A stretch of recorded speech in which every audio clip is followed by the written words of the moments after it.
And when the 10 heard it, they were moved with indignation against the two brethren. Now, you may be wondering, what are we talking about here? Well, this is in the book of Matthew, chapter number 20.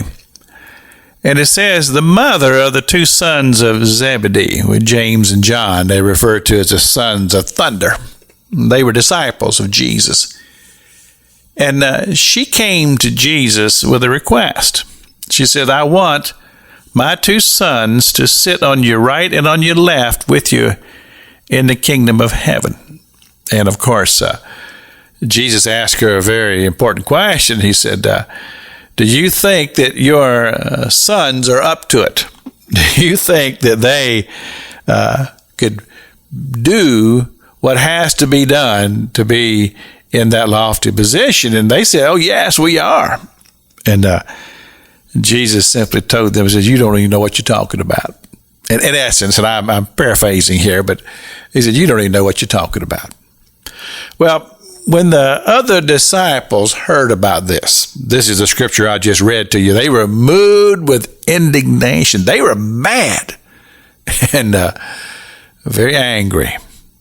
Well, this brings us to what we've been talking about so far this week, about our emotions and how we are driven by things that upset us, and we allow the emotional realm or the carnal realm to begin to lead us and guide us and get us whipped up into a frenzy, and our emotions begin to dictate our actions.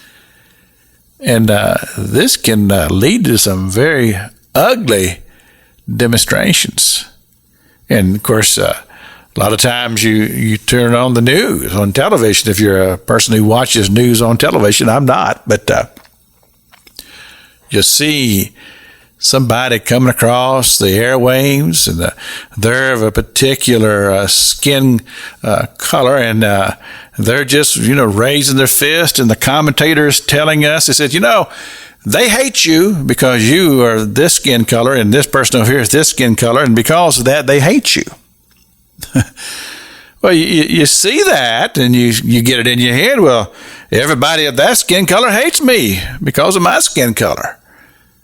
But then you're out someplace, like I am. I'm a businessman, and a lot of times I'm at the gas station pumping gas and getting my equipment ready for whatever, and some gentleman would come over, and maybe I'm working on something that maybe needs a little hand, and they voluntarily just help me out. And after it's over, you have a little conversation, and you shake hands when they go away, and you go, no, wait a minute here. That person on television told me that man hates me, but he didn't seem like he hated me. He seemed like a pretty good guy to me, and I certainly don't hate him.